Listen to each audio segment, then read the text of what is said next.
আজকে আমি আপনাদের সঙ্গে শেয়ার করব কেক ডেকোরেশন। আর এখানে পাইনাপেল কেক এটা বানিয়েছি আর এই ডিজাইনটা বানিয়ে আপনাদের দেখাবো। চলুন তাহলে দেরি না করে দেখে নেওয়া যাক আমার আজকের ভিডিওটি।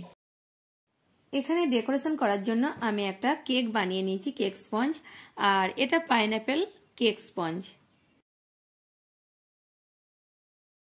আর এই কেকটাকে আমি এখন 3 ভাগে কেটে নেব একটা ছুরির সাহায্যে। 3টে পিস করে নেব। এভাবে 3টে পিস করে কেটে নিয়েছি কেকটাকে আমি। এখন এখানে আমি একটু জলের মধ্যে 2 চামচ চিনি দিয়ে একটু হালকা উষুম গরম করে নিয়েছি আর এটা সুগার সিরাপ করে নিয়েছি। আর কেকটাকে আমি এখন স্পঞ্জ করে নিচ্ছি এই সুগার সিরাপ দিয়ে। এখানে একটা নজেল নিয়ে নিয়েছি আর নজেল গ্লাসের মধ্যে ঢুকিয়ে এখানে আমি ক্রিম ভরে নেব। আর এইভাবে সুবিধা হয়, আপনারা যদি এইভাবে ক্রিমটা ভরেন গ্লাসের মধ্যে তাহলে দেখবেন খুব সুবিধা হবে।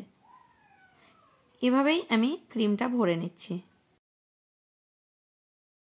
এখন কেকের উপরে এভাবে ক্রিমটা লাগিয়ে নিচ্ছি আর পুরোটাতে এইভাবেই লাগিয়ে নেব। এখন একটা স্প্যাচুলার সাহায্যে আমি এর মধ্যে এটাকে ঘুরিয়ে ঘুরিয়ে ক্রিমটাকে ভালোভাবে প্লেন করে নিচ্ছি।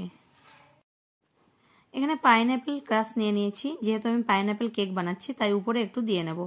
আর আপনারা যে ধরনের কেক বানাবেন সেরকমই দিয়ে নেবেন, স্ট্রবেরি বানালে স্ট্রবেরি, চকলেট বানালে চকলেট। এবারে ক্রাশটা দেওয়ার পরে স্প্যাচুলার সাহায্যে আমি উপরে ভালোভাবে এভাবে লাগিয়ে নেব। এরকম একইভাবে সব করে নিয়েছি আর উপরে হালকাভাবে ক্রিম লাগিয়ে নিয়েছি। আর এটা এখন ফ্রিজে 15 মিনিটের মধ্যে রেখে দেব।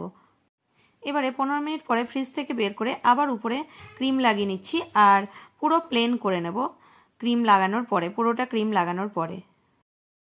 এখানে ক্রিমে একটু ইয়েলো ফুড কালার মিশিয়ে নেব, কারণ ইয়েলো কালারের ফুল বানাবো তাই আগে থেকে আমি মিশিয়ে রেখে দেব।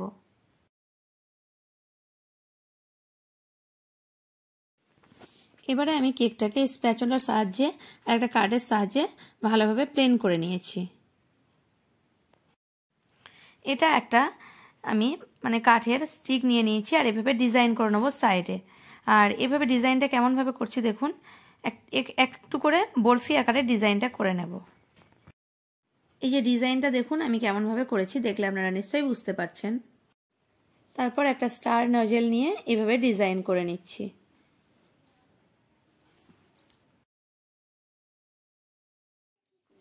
এবারে ডিজাইনটা করে নিয়েছি উপরে। আর এবারে একটা চা ছাকার ছাঁকনি দিয়ে আমি মাঝের ডিজাইনটা করে নেব। একটা চা ছাকার ছাঁকনি দিয়ে কিভাবে ডিজাইনটা আমি বানাচ্ছি দেখুন, আপনারা দেখলে নিশ্চয়ই দেখবেন কতটা সুন্দর ডিজাইন হয় চা ছাকার ছাঁকনি দিয়ে।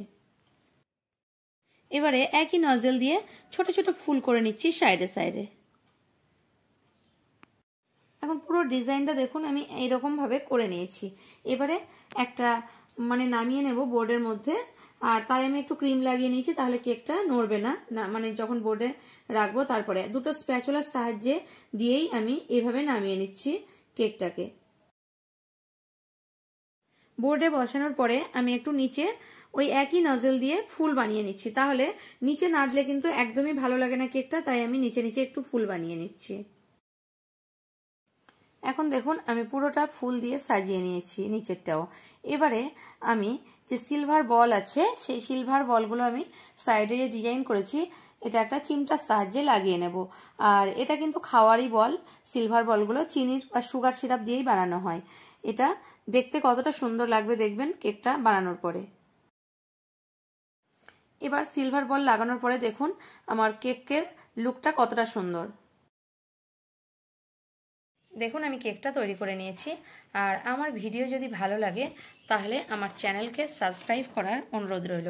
আর কমেন্ট করে জানাবেন আমার ভিডিওটি আপনাদের কেমন লাগলো।